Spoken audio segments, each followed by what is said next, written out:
तो आज हम लोग स्टार्ट करने वाले हैं पार्ट 2 ट्रिग्नोमेट्री के। इससे पहले हम पार्ट 1 कवर कर चुके हैं ट्रिग्नोमेट्री में। पार्ट 1 में हम लोगों ने क्या देखा है, तो पार्ट 1 में हम लोग फॉर्मूलेज पढ़ चुके हैं और एक क्वेश्चन केवल कवर किया है। आज हम इसके रिमेनिंग जितने भी क्वेश्चन बनने वाले हैं ट्रिग्नोमेट्री से मैक्सिमम कवर करेंगे। तो अगर आप चैनल पर नए हैं तो चैनल को सब्सक्राइब कर लीजिएगा, घंटी वाले आइकन को प्रेस कर लीजिएगा, जिससे हम जितने भी वीडियो अपलोड करें उसका नोटिफिकेशन आप तक पहुंच सके। तो चलिए स्टार्ट करते हैं आज का सेशन। क्वेश्चन नंबर 1 है हमारे पास में। क्वेश्चन नंबर 1 हम लोग कल कवर कर चुके हैं। क्वेश्चन नंबर 2 आज कवर करेंगे। क्वेश्चन नंबर 2 है हमारे पास में, एक वैल्यू गिवन है और वो वैल्यू है cos b। cos a is equal to 1/√2। ये दे रखा है और हमारे पास दे रखा है त्रिभुज ABC और इसमें ये कह रखा है कि त्रिभुज जो एंगल B है वो 90 डिग्री है। तो फाइंड कीजिए, क्या फाइंड करने को कहा गया है? तो फाइंड करने के लिए बोला गया है साइन A की वैल्यू, उसके बाद में tan की वैल्यू, उसके बाद cosec की वैल्यू, उसके बाद cot की वैल्यू। इतनी सारी वैल्यू हमको क्या किया गया है, फाइंड करने के लिए कहा गया है। हम लोग इतनी वैल्यू निकालने वाले, ठीक है। तो इसको सबसे पहले क्या करेंगे, हम एक बार ट्रायंगल बना लेंगे, त्रिभुज बनाएंगे सबसे पहले। और त्रिभुज बनाकर हम क्या करेंगे, तीनों हमारे पास में तीनों आर्म होना चाहिए। एंगल जो बी है वो 90 डिग्री का है, एंगल बी 90 डिग्री का है। तो एंगल बी कहाँ बनेगा? तुम लोग भी यहाँ कंसंट्रेट करो, वीडियो बन रही तो तुम भी तो आओगे इसमें, तो यहाँ कंसंट्रेट करो, तुम लोग पढ़ रहे हो। तो शैतानी करेगा उसको वीडियो भी यहाँ बुला लूंगा, ध्यान रखना। तो B क्या है, 90 डिग्री है, तो B यहाँ बना लिया, A यहाँ पर है और C यहाँ पर। अब एक फॉर्मूला हम पूछेंगे, जो शैतानी कर रहा है वही बताएगा। समी बता, cos का फॉर्मूला बता। cos A का हाँ, आधार बटे लंब। इसका मतलब ये है कि ऊपर वाली वैल्यू क्या है, आधार, और नीचे वाली वैल्यू है कर्ण। लंब नहीं, गलत बताया, आधार बटे कर्ण, ठीक है। √2 किसकी वैल्यू है, कर्ण की, और कर्ण की जगह यहाँ पर हमारे पास में ये है, और आधार क्या कहाँ है, ये है। अब हमको निकालना क्या है, लंब की वैल्यू फाइंड करना है। लंब को फाइंड करने के लिए कौन सी इक्वेशन यूज करेंगे, कौन सी फिर में यूज करेंगे? अब क्या बताओ, क्या क्या यूज करेंगे यहाँ पर? कुछ भी फॉर्मूला बताओ, शिवम बता फॉर्मूला। कर्ण square means AC square is equal to लंब BC स्क्वायर प्लस आधार AB स्क्वायर। एक बार फिर सुन लो, कर्ण का स्क्वायर इज इक्वल टू लंब का स्क्वायर प्लस आधार का स्क्वायर। इसको हम बोलते हैं पाइथागोरस थ्योरम। पाइथागोरस थ्योरम तब यूज की जाती है जब दो भुजाएं हमको दे रखी होती हैं और तीसरी भुजा हमको निकालना होती है। तो यहाँ पर दो भुजाएं हमको दे रखी हैं, कर्ण दे रखा है, आधार दे रखा है, लंब नहीं दे रखा है। तो हम लंब फाइंड करेंगे, निकालेंगे with the help of Pythagoras प्रमेय या पाइथागोरस थ्योरम। तो यहाँ पर ये वैल्यू पुट कर देंगे, √2 square is equal to BC। BC हमको निकालना है, तो BC है लंब, L पुट कर दो। AB है हमारे पास में 1, रूट से स्क्वायर से रूट हट जाएगा, 1 बचेगा, तो सॉरी 2 आ जाएगा यहाँ पर, और L का स्क्वायर हो जाएगा, 1 का स्क्वायर 1 रहता है, 1 इधर लेकर आएंगे तो minus equal to L square, एक घटा लेंगे तो 1 आ जाएगा, और अगर स्क्वायर हटेगा तो सामने पर रूट चढ़ जाता है, तो 1 का स्क्वायर क्या निकलेगा, 1 निकलेगा। लंब हमारे पास 1 आ चुका है। अब हमारे पास जो वैल्यू दे रखी है उनको फाइंड कर लेंगे जिसको पूछा गया। तो यहाँ पर हमसे पूछा गया साइन A की वैल्यू, tan A की वैल्यू, और cos A की वैल्यू, और cot A। अगर हम tan की साइन की बात करें तो लाल बटे कटा को याद रखना है। जो पहला वाला होता है वो हमारा साइन होता है। तो साइन क्या है, लंब बटे कर्ण। लंब कितना है, लंब ये वाला है, ये भुजा लंब है 1 है, और कर्ण ये वाली भुजा है हमारे पास में, तो ये भुजा है √2। यहाँ पर हमारे पास आ चुकी है tan A की वैल्यू। अब हम सॉरी साइन A की वैल्यू, अब हम निकालेंगे tan A की वैल्यू। tan सेकंड वाला ये cos होता है, ये साइन, ये cos होता है, और ये वाला लास्ट वाला हमारे पास tan होता है। तो अब हम tan यूज करेंगे, tan का फॉर्मूला, तो लास्ट वाला है हमारे पास में लंब बटे आधार। लंब कितना है, लंब 1, आधार भी 1, तो 1/1 और इसको हम 1 लिख देंगे क्योंकि 1 से 1 को अगर डिवाइड भी करेंगे तो इतना ही आने वाला है। उसके बाद cos का यूज करेंगे, cos cosec है, cosec है यहाँ cos नहीं है, cosec है, cosec का यूज कर लो। और cosec का जो फॉर्मूला होता है वो साइन का उल्टा होता है। साइन का उल्टा मतलब कर्ण बटे लंब, और कर्ण कितना है √2 और लंब कितना है 1। अपॉन में अगर 1 है तो 1 से अगर भाग करोगे भी तो वही आ जाएगी वापस। अब हम यहाँ पर कॉट की वैल्यू फाइंड करेंगे। कॉट होता है लंब tan का उल्टा, आधार बटे लंब। आधार कितना है तो आधार है 1 और लंब भी है 1। 1 से 1 को भाग करेंगे तो 1 आ जाएगा। और यही हमारे हमको क्या करना था, ये निकालना था। ये क्वेश्चन है हमारा फर्स्ट सेकंड था। अब हम थर्ड क्वेश्चन की बात कर रहे हैं। एक क्वेश्चन और दे रखा है हमको।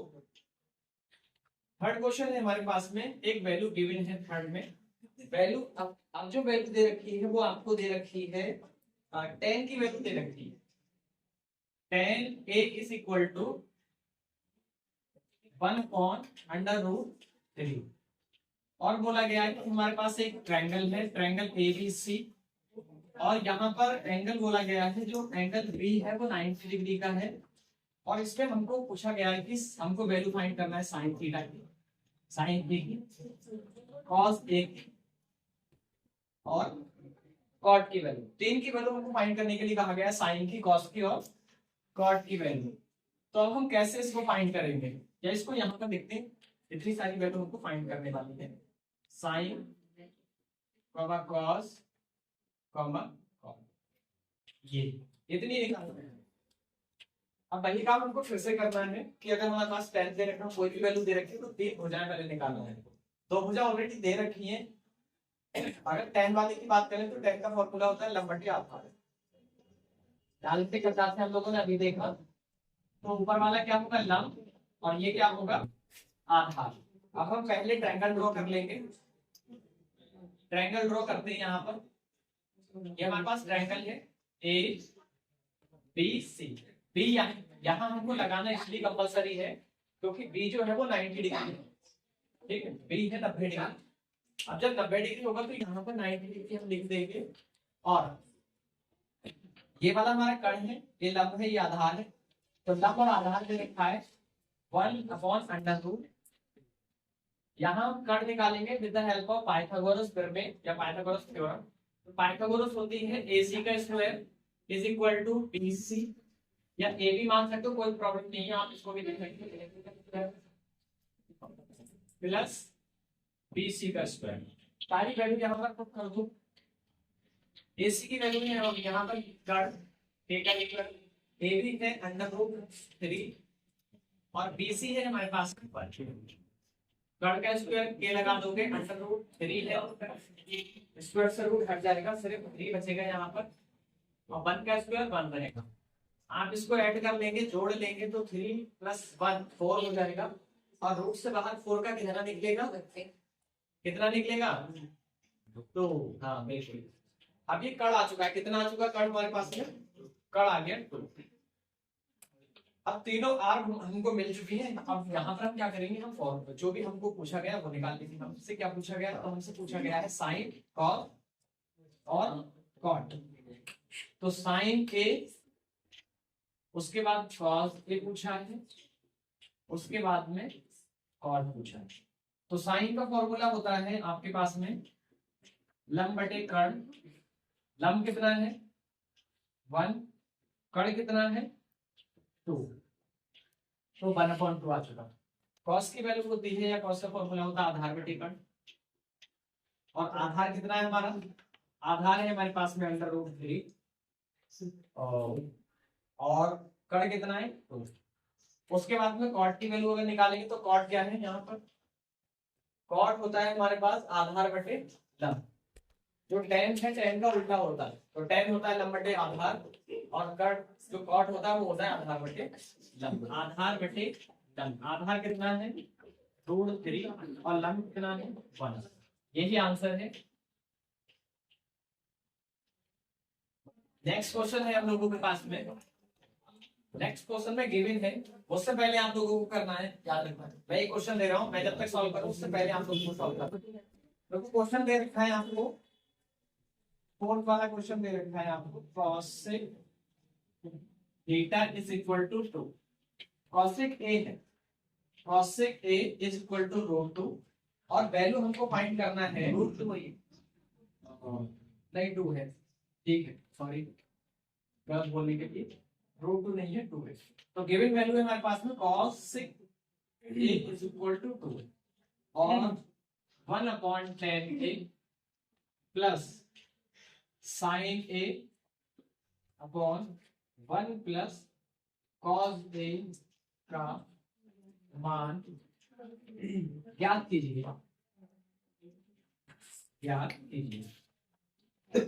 सभी बच्चों को मुझसे पहले इसको सॉल्व कर देना है, ठीक है। देखते हैं तुम लोग पहले सॉल्व कर पाते हैं, मैं सॉल्व करता हूं, ठीक है।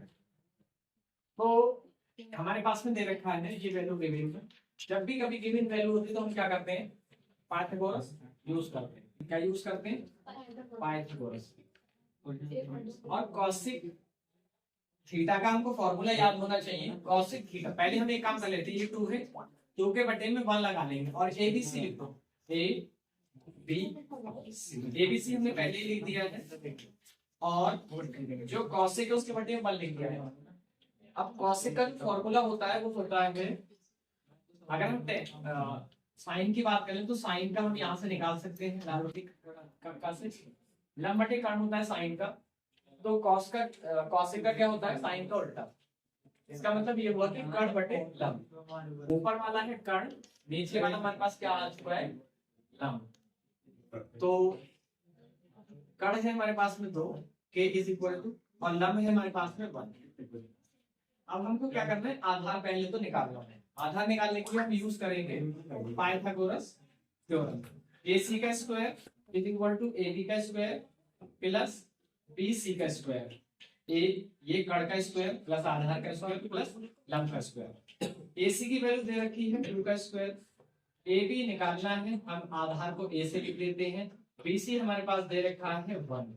तो यहाँ पर 2 टू द 4 हो रहा है A स्क्वायर और यहाँ पर 1 का स्क्वायर 1 को इधर ले आएंगे माइनस का हो जाएगा और यहाँ पर बच जाएगा 3। A स्क्वायर आ चुका है हमारे पास 3, लेकिन हमको आधार की वैल्यू एक ही चाहिए, तो रूट हट जाएगा, स्क्वायर हटेगा तो उधर जाकर रूट चढ़ जाएगा, तो हमारे पास वैल्यू आ जाएगी बेस की √3। तो आधार आ चुका है हमारे पास में √3। अब हमारे पास क्या करना है, हमको ये वाली वैल्यू फाइंड करना है। तो फाइंड करने के लिए हमारे पास tan है, sin है और cos है, तो ये वैल्यू पहले हमारे पास होना चाहिए।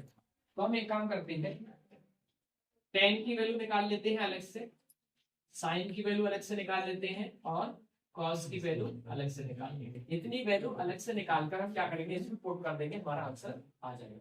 tan का फॉर्मूला होता है लंब बटे आधार। लंब है हमारे पास में 1, आधार है हमारे पास में √3। उसके बाद हम बात कर लेंगे साइन की। तो साइन का फॉर्मूला होता है लंब बटे कर्ण। तो लंब और कर्ण, लंब कितना है 1, कर्ण है 1/2 आ चुका है हमारे पास साइन की वैल्यू। अब हम कॉस की बात करेंगे तो कॉस का जो फॉर्मूला होता है वो होता है आधार बटे कर्ण। तो यहाँ पर देख लेंगे आधार कितना है √3, कर्ण कितना है, तो √3/2 ये वैल्यू आ चुकी है tan sin cos की।